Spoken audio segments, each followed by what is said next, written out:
older now, you know. Even when we was younger, that would have been a great matchup. But you just you never know. I heard that he posted us and talked about us doing. Floyd Mayweather and Gervonta "Tank" Davis have officially agreed to fight, but only after Davis retires from boxing later this year. This announcement has sparked mixed reactions among boxing fans. Some believe the two are setting up this match purely for financial gain, knowing they can draw a massive audience.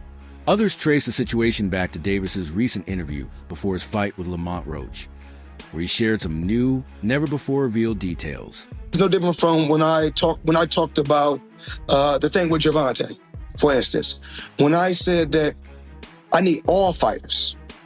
Davis claimed that his relationship with Mayweather took a major hit after Floyd discovered that he and Mayweather's daughter, Yaya, were involved with each other. This news didn't sit well with Floyd, who quickly stepped in to put a stop to it. He used his influence to ensure things didn't go too far between them. Unfortunately, his first move was allegedly to set Davis up for a loss in the ring. However, Davis, known for his knockout power that rivals super middleweights, didn't let Mayweather's plans work against him. I'm on game, letting them know what's going on. Like, see, this was happening. Like, you feel me? I'm letting these guys know. So when it be like people saying they want to fight me, it's like, how could you, nigga? I was the one that was giving you game when I was. The next thing Floyd did was to kick Tank Davis out of his boxing gym. Next, Mayweather went even further. He kicked Davis out of his boxing gym. This action was a major turning point in their fallout.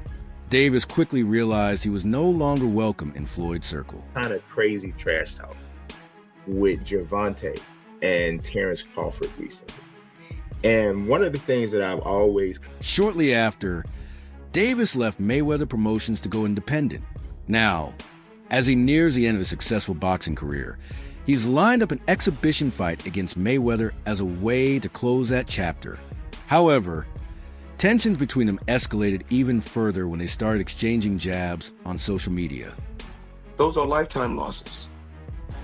And you know, as long as you know you went out there and gave it 100% in that square circle, if you know you gave it 100% and you happy with what you did when you went out there, then that's what it is.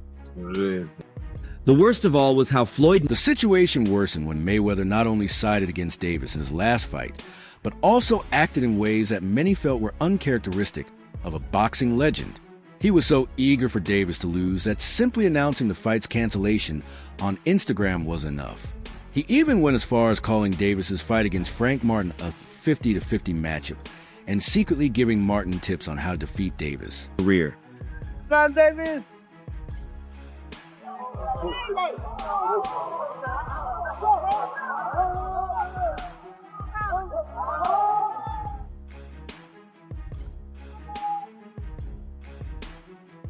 Mayweather's feud with Davis became so personal that he privately reached out to Frank Martin, offering advice on how to take Tank down. Whether Martin ignored it or Floyd's guidance simply wasn't enough, we don't know. But on fight night, Martin, who had a strong start, couldn't hold up past the 8th round. At 1 minute and 49 seconds into the round, Davis... Race guys, so what was being around talking to Floyd? Like, what has Floyd taught you about fighting? And has it made you a better fighter? Because he could tell me all day to do that shit. Boxing fans and analysts were caught off guard when Martin revealed that he had received strategic advice from none other than Mayweather.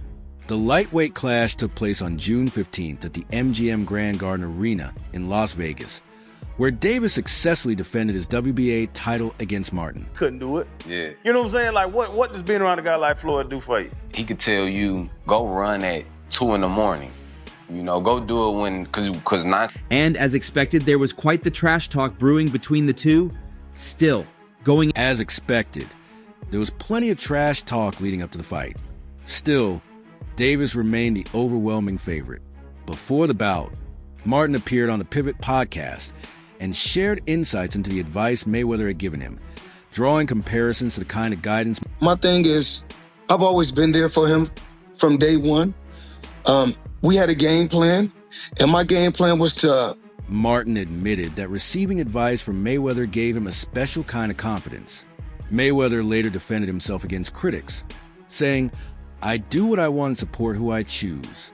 How is that a crime? What's wrong with Frank coming to me for advice? If Tank came to me, I'd advise him to. So what's the problem? Despite their rocky history, Davis had always shown respect for Mayweather. However, his fight against Martin made it clear that alliances had shifted. Help him become world champion and take things to that next level. And I've always been there for him. And just over the years, you can see I've always been positive, always said great. The situation was further fueled by a heated online exchange between Mayweather and Davis last month. When asked if he learned anything useful from Mayweather before the fight, Martin responded, "He'll tell you to go run at 2 a.m. because 9 times out of 10, your opponent is asleep at that time." Martin, a Detroit native, explained that it wasn't about training at that specific hour, but rather gaining a mental edge over his opponent. These small details can make a big difference in a fight. While Martin downplayed the significance of Mayweather's advice, he admitted that coming from someone of Floyd's caliber, it still carried weight.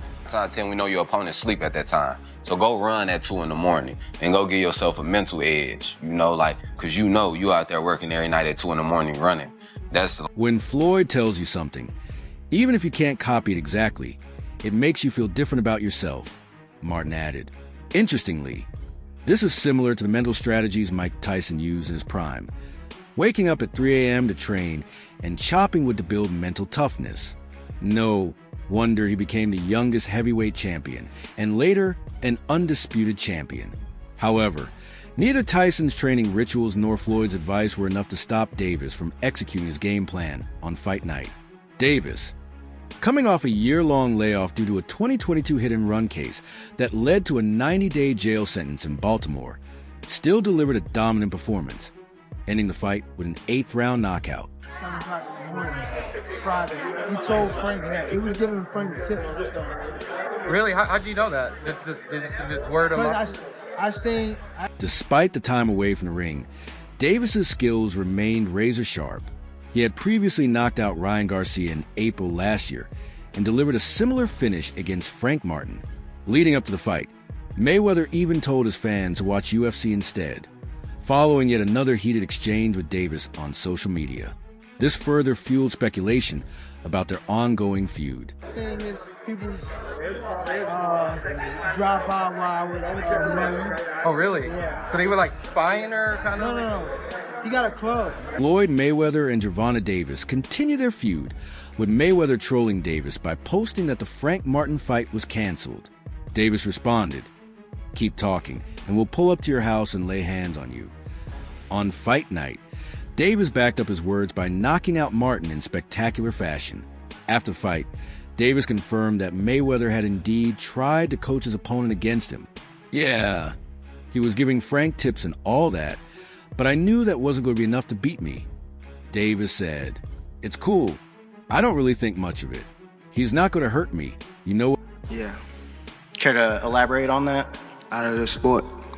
After our second fight. Nah, no, I'm gonna win, bro. Nah, I could tell you my fights. When Nagy pointed out that Davis and Mayweather's relationship has seemed like a mix of admiration and rivalry over the years, Davis completely dismissed that idea. Instead, he boldly claimed that he had already surpassed Mayweather's legacy.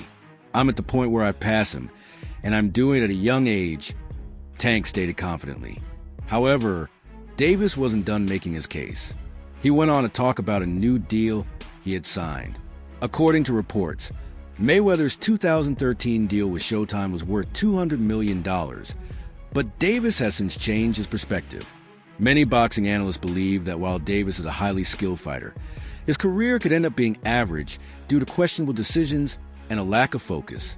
Some critics argue that Tank is too comfortable with mediocrity, which may prevent him from reaching his full potential. Me.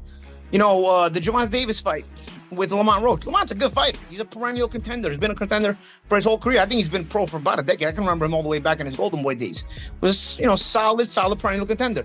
Always came up just a little short and then finally got over the hump. The past few weeks have been chaotic for Davis. In early December 2024, he shocked fans by announcing his retirement from boxing, only to later give mixed signals about his next fight against Lamont Roach Jr. Just last week, he had a heated exchange on social media with Terrence Crawford. Davis is currently scheduled to defend his WBA lightweight title against Roach on March 1st at the Barclays Center in Brooklyn, New York. As of now, there's been no official announcement about the fight being canceled. Davis has hinted that he will soon reveal his next opponent, with speculation pointing to a potential rematch against Ryan Garcia. Garcia is set to return on April 20th after serving a 1-year suspension for testing positive for Osterine following his bout with... But that's on him. Do you still think that fight's possible? I know he might have a break after that fight with Lamont Roach, but do you feel like you guys could fight 2025 or 2026? I ain't gonna lie. If Davis sticks to his plan to retire after 3 fights in 2025, that would leave him with 2 more bouts after facing Roach. One potential fight could be a rematch with Ryan Garcia, which would generate major interest. A former 2-division world champion has criticized Davis, accusing him of choosing an easy path rather than proving himself against the best. Tank is known for his power, speed, and ability to knock opponents out, which has made him one of boxing's biggest attractions. He became a world champion at just 22 and has held titles in multiple weight classes, defeating top fighters like Leo Santa Cruz, Mario Barrios, Rolando Romero, and Ryan Garcia. As of 2025, Davis remains undefeated, but his level of activity has been questioned. His last fight was a win over Frank Martin in June 2024, and fans have been eagerly waiting for him to take on elite opponents, including... Very skilled and also very experienced at this point now.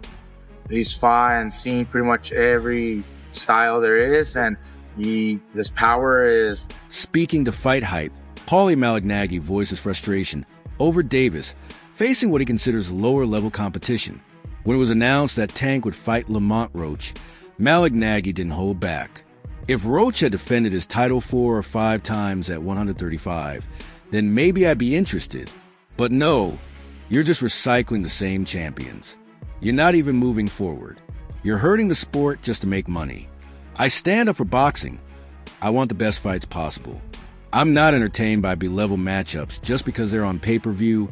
Malignaggi. Oh, that a python is a dangerous animal, and I gotta see a python take on an alligator. I'll say, okay, well, why do I gotta watch a python taking on a turkey or a rooster or a chicken? Why do I gotta watch that? I already know what's gonna happen. You know what I mean? That's a slaughter, right? That's a slaughter. That a python is a dangerous animal, and I gotta see a python. While some may not be excited about the main event, the undercard for the Brooklyn event is stacked.